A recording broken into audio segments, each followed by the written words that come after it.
Cuma walaupun Datuk Zahid dah tak ada pertandingan, Tok Mat pun tak ada pertandingan, kita tak boleh biarkan orang yang dah langgar disiplin parti macam KJ, hari ni pun tambah lagi pelanggaran, macam Isyamuddin dengan bangganya dia kata apa salahnya menyokong Muhyiddin.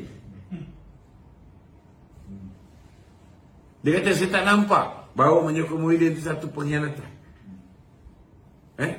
Dia dah buat pengkhianatan, dia dah langgar disiplin parti, dia langgar aku janji, dan dia masih lagi kata dia tak salah.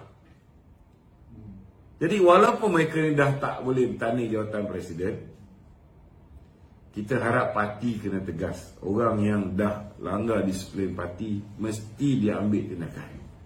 Berlaku adil lah. Kena berlaku adil. Pembersihan ni tetap diteruskan. Mesti diteruskan. Tak boleh.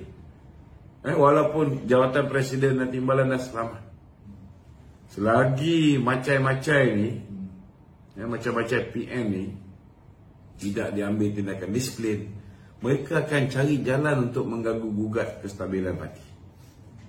Dan kalau kita tak ambil tindakan kepada orang-orang yang melanggar disiplin parti, lepas ni orang lain nak melanggar disiplin parti tak takut. Mesti ada example, mesti ada contoh. Kau buat kesalahan ni, ini jawapan yang kau kena jawab. Barulah orang lain tak buat. Tapi kalau kita terus-menerus melindungi orang yang melanggar disiplin parti, isyarat yang kita berikan kepada ahli-ahli salah. Penting tu. Okey, ada lagi? Contoh tu Ya. kalau dalam Perhimpunan Agung tu kalau kata ada di antara pembahas ni buat satu usul. Usulnya contohnya macam untuk bawa satu usul menyingkirkan pengkhianat di dalam Perhimpunan Agung tu. Boleh ke tu? Kalau Perhimpunan Agung tu maksudnya perwakilan bersetuju dengan usul yang dibawa tu? Boleh. Boleh. Tapi kena masukkan dalam usul lah. Kena buat proper. Nak buat usul pun kena ada dia punya SOP dia. Dia kena ada syarat-syarat dia, usul dia. Dia tak boleh just cakap. Kalau macam tu dia kena fresh usul. Contohnya Isyamuddin Tun Hussein telah mempengaruhi 10 orang untuk memberikan SD kepada Muhyiddin Yassin. Kalau tidak ada usul sebelum tu, kau nak tambah nama Isyamuddin, tak boleh Macam sekarang ni kita buat pindaan usul saja. Usul tu dah buat, dah bagi notis 14 hari semua. So kena masuk usul barulah. Usul tambahan pada hari persidangan. Tidak boleh. Tak boleh. Kalau tambahan terhadap yang sedia ada, boleh lah. Macam yang apa ni dibuat hari semalam tu, tambahan terhadap usul yang sedia ada. Repair ayat. Boleh. So, maksudnya usul tu kena masuk sebelum Perhimpunan Agung. Ya. Untuk dibahaskan lah. Untuk dibahaskan. Usul untuk memecat pengkhianat yang mempengaruhi ahli-ahli MP ni. Bila usul ianya keputusan PAU. So kalau kata sokong, kalau PAU sokong semua, habis dia. Bye-bye pemilihan akan datang dia masuk usul tu.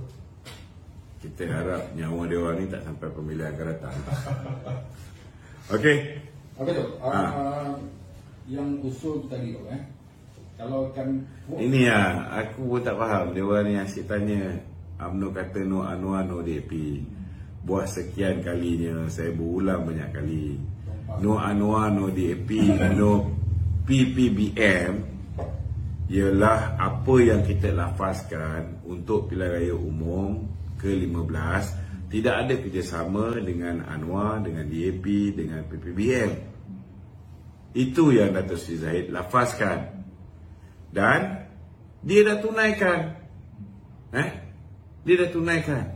Tetapi kita tak pernah kata kita tidak akan bekerjasama dengan mana-mana parti kalau kita tak boleh membentuk kerajaan secara bersendirian. Tak ada. Kita tak ada sebut. Ini kena jelas. Okey? Okey, mengenai keputusan tadi tu okey. yang tidak menyokong tu. Dan rasa mungkin dia akan buat satu laporan kepada ROS untuk membantah. Tak ada masalah, bantah-bantahlah.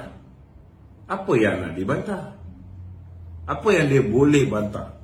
Contohnya, kalau dia dapat buktikan seorang je cukup, bukan perwakilan mengundi, dia boleh bantah lah. Bantah segi proses tak boleh, kan? Proses tak boleh nak bantah, tak ada apa benda pun. Kalau ada bukti, kemukakan pada ROS. Tapi kau kena ada local standby lah. Kau mesti pertamanya, kau mesti perwakilan. Kau mesti cakap, oh saya pada sekian-sekian tarikh, saya didapati bahawa kawan saya ni telah menjual kursi dia tu untuk diduduki oleh perwakilan lain, contohnya oleh orang lain. Inilah yang dimasukkan oleh perwakilan hantu oleh Khairi Jamaluddin. Bagi bukti, boleh, tak ada masalah, buatlah. Percayalah, dia orang takkan buat pun. Dia nak pertikaikan, mengatakan bahawa pemilihan mesti dilakukan. Betul lah, pemilihan memang ikut perlembagaan mesti dilakukan. Tetapi tidak ada clause yang mengatakan bahawa Perhimpunan Agung UMNO tidak boleh membuat sebarang cadangan yang mengatakan bahawa jawatan tertentu tidak perlu dipertandingkan dan mesti dikekalkan orang yang lama.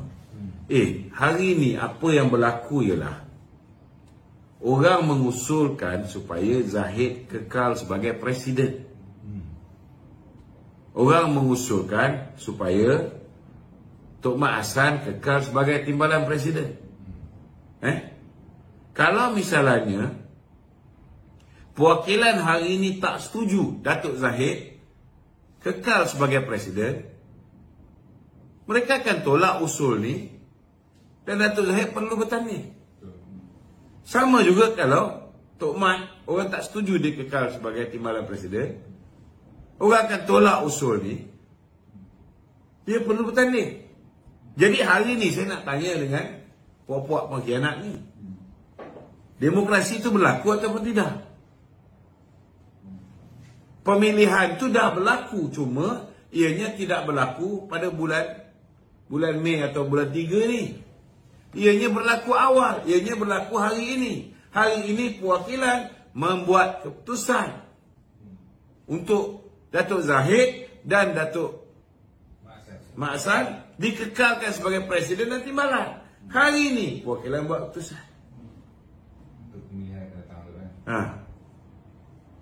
kena faham lah.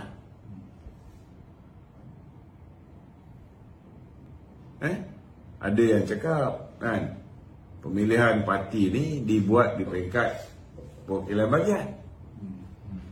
So kalau gitu, lepas ni tak payahlah buat Perhimpunan Agung UMNO. Semua buat di peringkat bahagian je lah. So tak payah pergi Kuala Lumpur lah. Sebab bila mesyuarat bahagian berlaku, kita dah tahu siapa jadi Presiden UMNO, kita dah tahu siapa jadi Ketua Bahagian. Jadi tak payah buat Perhimpunan Agung UMNO. Tak payah bincang lah, tak payah pilih wakil 7 orang berserta dengan Ketua Bahagian, timbalan Ketua Bahagian, naik Ketua Bahagian, Ketua Perangan, Setiausaha Agung, Setiausaha Bahagian. Dia orang ni tak payah pergi Kuala Lumpur. G7 tak payah pergi Kuala Lumpur. Pergi nak bincang apa? So kena faham lah, perlembagaan kita menetapkan mesti ada Perhimpunan Agung setiap tahun untuk membincangkan isu-isu. So isu untuk menyelamatkan parti perlu dielakkan pertandingan di saat musuh kita sedang mencari ruang untuk menumbangkan kerajaan dengan menukar presiden parti. Maka isu ini dibincangkan daripada semalam sampai ke hari ini, dibahaskan oleh perwakilan setiap negeri.